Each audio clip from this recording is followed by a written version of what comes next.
କିଛି ଦିନ ପରେ ଖବର ଆସିଲା ମା ଆଉ ନାହିଁ। ଏ ଖବର ଶୁଣି କୁନି ବେହୋସ ହୋଇଗଲା। କୁନି ଜାଣିଥିଲା ତା ମା କେତେ କଷ୍ଟ ଆଉ ଯନ୍ତ୍ରଣାରେ ଥିଲା। ମା'ର ଯଦି ଆଉ ଗୋଟେ ପୁଅ ଥାଆନ୍ତା ସେ ତା କଥା ବୁଝିଥାନ୍ତା, କିନ୍ତୁ ମୁଁ ଝିଅ ବୋଲି କିଛି କରିପାରିଲିନି। କୁନି ଏକୁଟିଆ ମା'ର ଶୁଦ୍ଧିକୁ ଗଲା।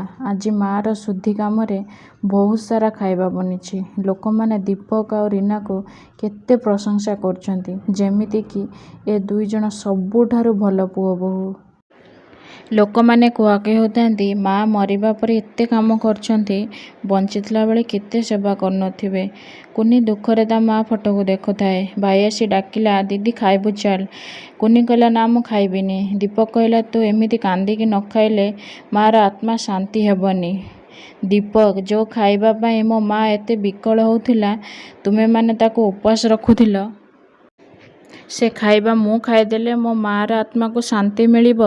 ଆରେ ଭାବିକି ଦେଖ, ଆଜି ଯେଉଁ ଖାଇବାରେ ତୁ ଭସେଇ ଦେଇଛୁ, ଯେତେବେଳେ ସେ ବଞ୍ଚିଥିଲା ତୁ ଯଦି ତା ମନ ପସନ୍ଦର ଖାଇବା ତାକୁ ଦେଇଥାନ୍ତୁ ତା ଆତ୍ମା ଶାନ୍ତି ପାଇଥାନ୍ତା। ଆଜି ଯାହା ବି ସବୁ କରୁଛୁ କେବଳ ଦେଖେଇ ହେବା ପାଇଁ।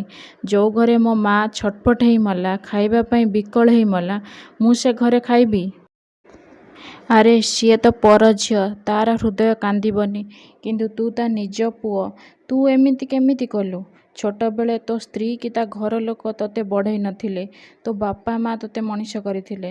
ଯେତେବେଳେ ସେମାନେ ବୁଢ଼ା ବୁଢ଼ୀ ହେଇଗଲେ ତୋର କର୍ତ୍ତବ୍ୟ ତାଙ୍କର ଯତ୍ନ ନେବା, କିନ୍ତୁ ତୁ କ'ଣ କଲୁ? ଆଉ ରୀନା, ତୋ ମା ଏଇ ଶିକ୍ଷା ତୋତେ ଦେଇଛି?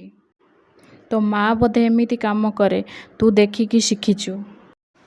ମୁଁ ଭଗବାନଙ୍କୁ ଡାକିବି ମୋ ମା ଯେମିତି ଖାଇବା ପାଇଁ ବିକଳ ହେଉଥିଲା ତୋ ମା ବି ଠିକ୍ ସେମିତି ହଉ, ତାହେଲେ ତୁ ବୁଝିପାରିବୁ। ଆଉ ତୁମେମାନେ ଦୁଇଟା ଛୁଆ ଜନ୍ମ କରିଛ, ତୁମମାନଙ୍କ ସମୟ ବି ଆସୁଛି। ମୋ ମା ତ ତାର ବନବାସ କାଟିକି ପଳେଇଲା, କିନ୍ତୁ ତୁମେମାନେ ଏଇଠି ଛଟପଟ ହେବ। ମୁଁ ଏ ଘରକୁ ଆଉ କେବେ ଆସିବିନି।